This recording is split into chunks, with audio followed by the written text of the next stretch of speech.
بسم الله الرحمن الرحيم الحمد لله رب العالمين والصلاة والسلام على نبينا وحبيبنا محمد وعلى آله وصحبه أجمعين وسلم تسليما كثيرا أما بعد. Assalamu alaikum barakallahu fikum. Nous espérons que vous allez bien.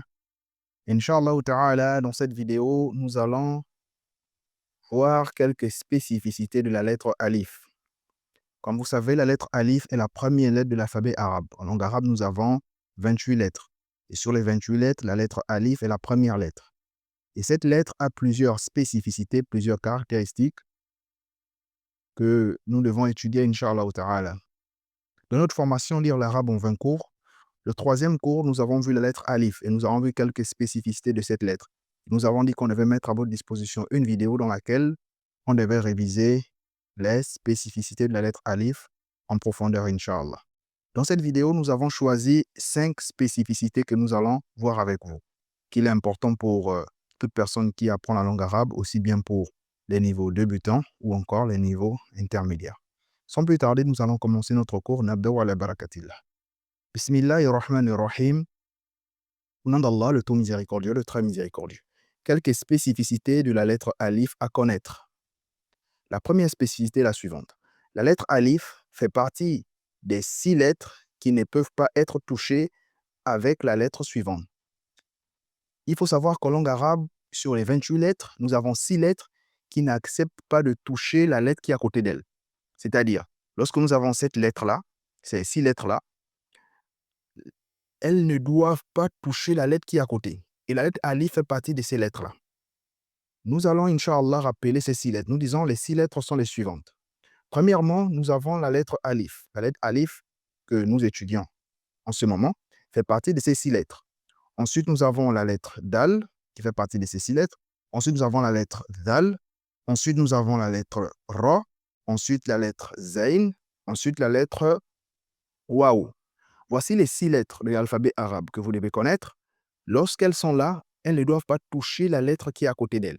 Nous allons donner des exemples. Avec la lettre alif, nous avons le mot baboun. Constatez qu'ici, nous avons la lettre alif. Donc, on dit baboun. Et vous avez constaté que la lettre alif n'a pas touché la lettre ba. Pour quelle raison? Parce que la lettre alif fait partie des 6 lettres qui n'acceptent pas de toucher la lettre qui est à côté. Donc, nous disons baboun pour dire une porte. Avec la lettre dal, nous avons ici le mot darun. Darun, la lettre dal n'a pas touché la lettre alif. Pour quelle raison? Parce que la lettre dal fait partie des 6 lettres. Nous disons darun pour dire une maison ou bien une demeure. Ensuite, nous avons le mot vikrun. Ici, nous avons la lettre dal et elle n'a pas touché la lettre kaf. On dit vikrun pour parler d'un rappel ou encore une évocation. Le vikr, avec son peu adkar. Ensuite, nous avons ra'sun avec la lettre ra. La lettre ra n'a pas touché la lettre alif. Pour quelle raison? Parce que la lettre ra fait partie des 6 lettres. Nous avons également le mot zar'un avec la lettre zain qui fait partie des 6 lettres. Elle n'a pas touché la lettre ra. Et enfin, le mot witrun. Witrun pour dire l'impair. On a également le witre qu'on fait après la prière de Risha. Donc, voici, c'est une sunna de faire la prière de witre après la prière de Risha. Nous avons le pair et l'impair. Shafr wa witre. Donc, voici la première spécificité de la lettre alif. C'est qu'elle fait partie des 6 lettres qui n'acceptent pas de toucher la lettre qui est à côté d'elle.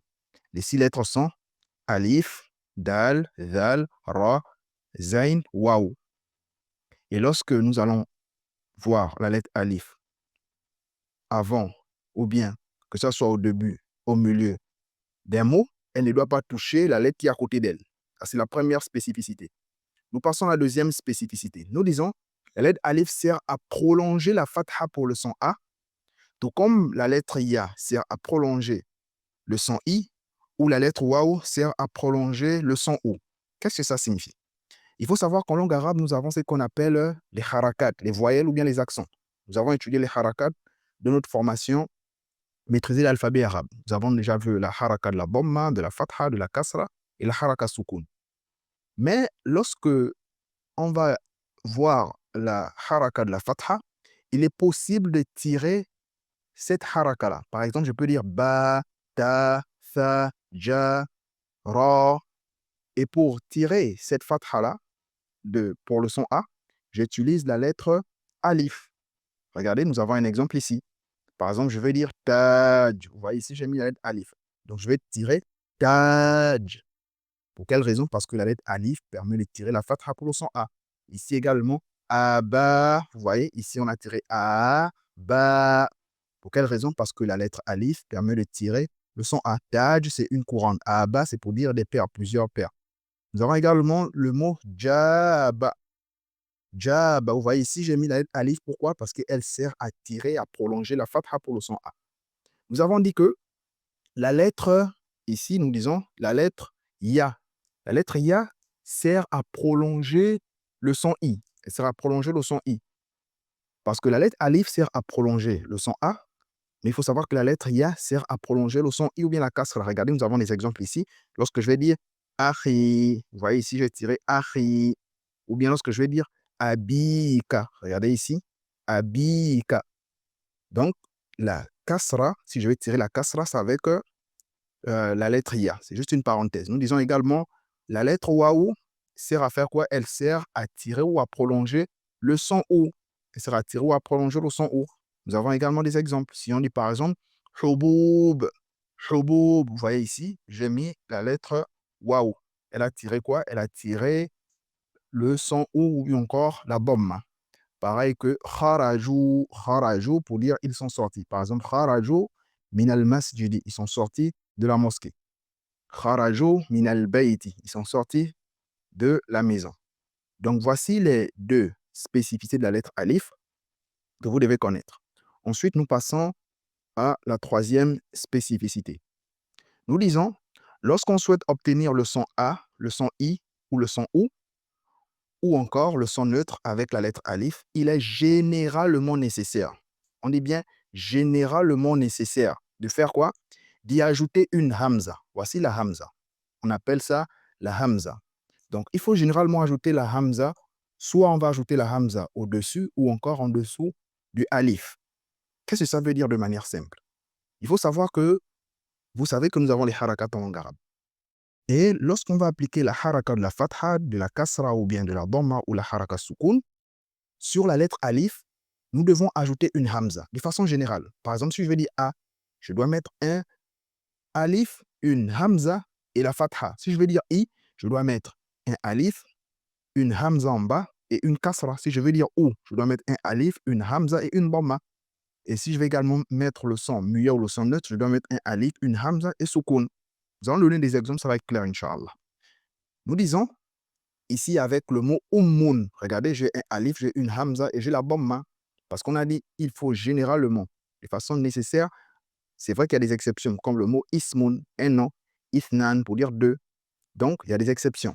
Mais de façon générale, il faut savoir que on doit mettre la hamza. Vous écoutez A, vous écoutez I, vous écoutez OU, il faut mettre la hamza. Nous avons ici le mot ummun pour dire une mère. Regardez ici, nous avons mis la hamza. On a également le mot urtun pour dire une sœur. Ici, nous avons mis la hamza. Le mot asadun pour dire un lion. Nous avons mis la hamza pour avoir le son A. Le mot arnabun pour dire un lapin. Nous avons mis la hamza avec la fatha.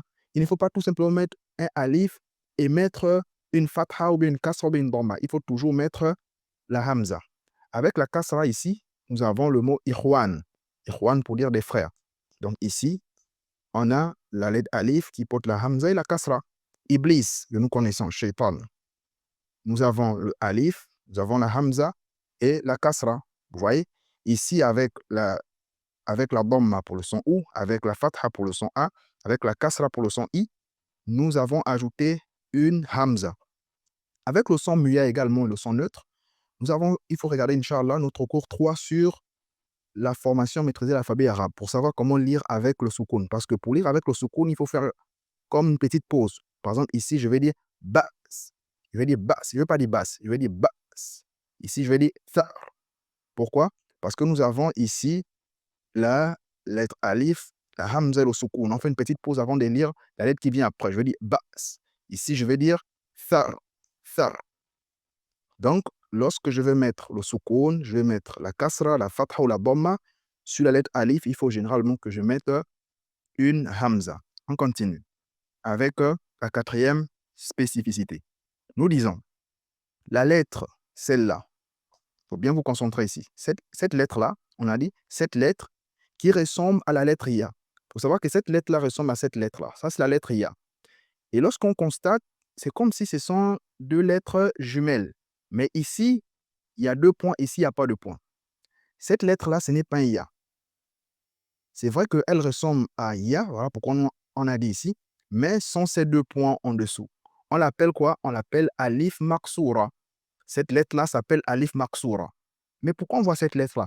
Parce qu'il faut savoir que cette lettre-là sert également à prolonger la fatha, tout comme la lettre Alif. C'est-à-dire le Alif Maksoura joue le même rôle que la lettre Alif. Lorsque je vois le Alif Maksoura sur un mot, il faut savoir que ça joue le même rôle que la lettre Alif, ça va permettre de prolonger la fatha. Nous avons des exemples. Regardez ici, nous avons le mot Moussa, Moussa, Moussa, Moussa que nous connaissons. Regardez ici, nous avons un Alif Maksoura. Nous avons un Alif Maksoura ici sur la lettre Sin. On a tiré Moussa, Moussa. Regardez également ici, Leila, Leila, que vous connaissez, le prénom. Nous avons un Alif Maksoura ici, Leila. Ici également, Lada, Lada. Nous avons un Alif Maksoura. C'est comme si j'avais mis un Alif. Pareil que Doha, wa Doha, wa Layli idha saja. Doha. Si vous regardez, vous allez constater que nous avons un Alif Maksoura. Également, Ila, par exemple, Dhahabtu ila al-masjid. Je vais à la mosquée, je vais vers la mosquée. Donc, Ila. Ala également. Ala, Ala, Ala pour dire sûr. Si par exemple, je dis que j'ai mis le Coran sur la table. Wada'tu al-Quran ala al-maktabi. Que j'ai posé le Coran sur la table. Donc, ala s'écrit avec le alif maqsoura. Mata, mata pour dire quand. Mata, mata, ila mata par exemple pour dire jusqu'à quand. Nous avons également Huda, Huda comme Allah Azza wa Jalla dit, Huda lil muttaqin, une guidée pour les pieux, parler du Coran. Donc, nous avons Huda. Et regardez ici, je n'ai pas mis un alif volontairement. Je n'ai pas mis une fatha, excusez-moi. J'ai dit Huda, mais je n'ai pas mis une fatha. Mais ici, j'ai mis une fatha. Ici, j'ai mis une fatha. Ici, j'ai mis une fatha. C'est pour vous dire que s'il y a déjà le alif maqsoura, on sait qu'automatiquement, c'est la fatha qui est là. Automatiquement. Donc, il faut tenir compte de ça. Lorsque vous voyez qu'il n'y a pas de fatha et vous voyez le alif maqsoura, automatiquement, c'est une fatha. On continue. Nous avons également le mot labba. Labba, il y a un alif maqsoura. Le mot akha, akha, il y a un alif maqsoura. Donc, le alif maqsoura joue le même rôle que le alif. Donc, il faut retenir ça, Inch'Allah. On termine avec la dernière spécificité. Nous disons, la lettre alif peut également prendre cette forme. Vous voyez, nous voyons une nouvelle forme, celle-là. On l'appelle comment? On l'appelle le mad. On l'appelle le mad. Nous avons vu le alif maqsoura, qui ressemble à un ya, et là, nous voyons une nouvelle forme qu'on appelle le mad. Le mad, c'est quoi? C'est lorsque vous avez un alif, et c'est comme s'il y avait comme une vague en haut. On nous dit quoi? Cette forme se produit lorsqu'il y a la rencontre de deux alifs. Regardez ici. Nous avons un alif ici qui porte la hamza, qui porte la fatha, donc on va dire A. Et lorsqu'on met un deuxième alif, nous avons dit que lorsqu'on va avoir un alif, ça permet de tirer. Donc ici, là, par exemple, je vais dire A. Regardez la deuxième règle. La troisième règle nous dit, lorsqu'on souhaite, non, c'est pas ici, cette règle-là, la deuxième règle, on nous dit, la lettre alif sert à prolonger la fatha pour le son A. Donc, lorsque je veux voir la lettre alif ici, je vais dire A. On nous dit attention, on ne va pas écrire comme ça. Si par exemple je dis dictez, écrivez-moi A, vous n'allez pas écrire comme ça, vous allez écrire comme ça avec le mad. Pourquoi? Parce que la règle nous dit que lorsqu'il y a la rencontre de deux alifs, ça prend la forme du mad. Nous avons des exemples. Si je dis par exemple Aakulu pour dire je mange. Aakulu al-khubza, je mange le pain. Aakulu, je vais écrire ça comme ça, avec le mad. Avec le mad ici. Aakulu. Par exemple, un mot que vous connaissez, Qur'anun, un Coran. Qur'anun, c'est par exemple, je dis, j'ai lu le Coran. Je vais dire, Qara'tu al-Qur'an. Vous voyez, al-Qur'an s'écrit avec le mad. Pourquoi? Parce qu'on ressent comment on tire Qur'an. Donc, je vais mettre le mad. Nous avons également ata, ata. Vous voyez ici, nous avons le mad. Également ab. Nous avons le mad. Nous avons également al, un mot que vous connaissez certainement. Al pour dire la famille, comme la sourate 3 du Coran. Sourate Al-Imran, Al-Imran, c'est-à-dire la famille d'Imran. Donc nous avons le mot al. Nous avons également le mot ajara, ajara, ajara. Nous avons également le mot akhadha, akhadha, akhadha. Nous avons également le mot ici, akhar, akhar. Et le mot akha, akha. Regardez ici, nous avons le alif maqsoura. Donc on dit akha. Et volontairement, on n'a pas mis la fatha parce qu'on sait que lorsqu'on a le alif maqsoura, automatiquement c'est la fatha. Akha. Alhamdulillah, nous avons terminé en ce qui concerne les spécificités de la lettre alif. Nous avons vu 5 spécificités que vous devez connaître, Inch'Allah. Vous devez noter ça dans le cahier, vous devez maîtriser. On fait juste un petit rappel. Première spécificité, la lettre alif fait partie des 6 lettres. Lorsqu'elle est là, elle ne touche pas la lettre qui est à côté. Deuxième spécificité, la lettre alif sert à prolonger ou à tirer la fatha pour le son A. Troisième spécificité, lorsqu'on souhaite obtenir le son A, I, O ou le son neutre, tout simplement lorsqu'on souhaite appliquer les harakat, on doit mettre la hamza sur la lettre alif. De façon générale, il y a des exceptions. Quatrième spécificité, c'est que il faut savoir qu'il y a une lettre qu'on appelle alif maqsoura. Elle joue le même rôle que la lettre alif. C'est un ya qui n'a pas de point. Et dernière spécificité de la lettre alif, c'est que la lettre alif peut également être sous la forme d'un mad. La forme du mad, c'est lorsqu'il y a la rencontre de 2 alifs. Avec le son A, on va mettre le mad. Barakallahu fikum. Donc, si cette vidéo vous a plu, n'hésitez pas à nous laisser un like, Inch'Allah, et de partager également autour de vous. Si vous avez des questions, mettez-nous ça en commentaire, Inch'Allah. Barakallahu fikum. Wassalamu alaikum.